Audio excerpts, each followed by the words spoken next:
The other thing that I think is important, and you touched on this a little bit, is just our own mental health. So I'm the worst at it, as you know. I work all the time. Yeah, And you are, I wanted you to come with me today because you always push me to do self-care and to take a break and take care of myself. Yeah. And even though I still do it poorly, obviously, I'm doing it's important. And, it's really important. you know, you talk about going to therapy. You talk about, just taking some time to take care of yourself, and being a CFO and having your own business and being an entrepreneur and being a mom, and being Black right now. I mean, in this world right now, Yeah. it's crazy. So what do you recommend for self-care?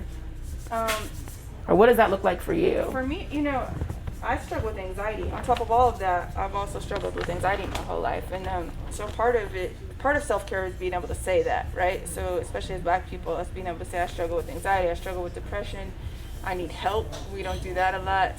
Black women, I don't know any group stronger in the whole world. Right. Or any group who sort of doesn't ask for help, does it all, grits it out. Right. They call it resilient. Yeah. And that sounds so nice. Yeah, it sounds beautiful. Oh, they're so resilient. Yeah. And we say it to ourselves too, but man, sometimes it's so damaging. Having a daughter taught me, I don't want to show her that. I don't want to show her that she can't sit down ever. Or that she always has to be tired, or she always has to be in motion, or that she can't say, I'm not doing well today, I'm really depressed and I just want to stay in bed, or I'm really anxious.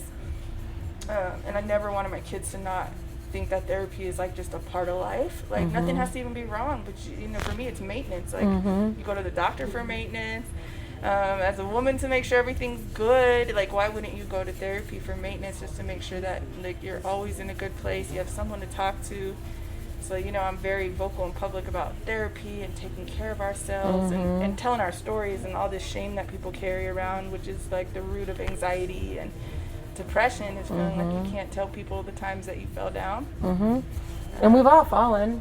All of us, actually, the greatest of us, fall down in really, really hard ways, and then get back up. And I just, until I started being able to say that's my truth, I just was struggling with it, being anxious and caring too much what everybody thought, and you just don't survive. You don't survive in that space. It's hard enough.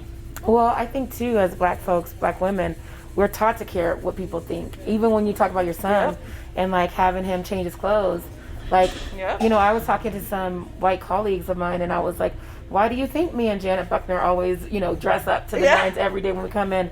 Because they won't let us in the building. Do you know what I mean? They won't believe that we belong here. But we've been taught that. I remember as a kid, it was get dressed before you leave the house. You know what I mean? Yeah. You have to look a certain way. And really, at the end of it, which was unsaid, was to survive. To survive. To survive. Right.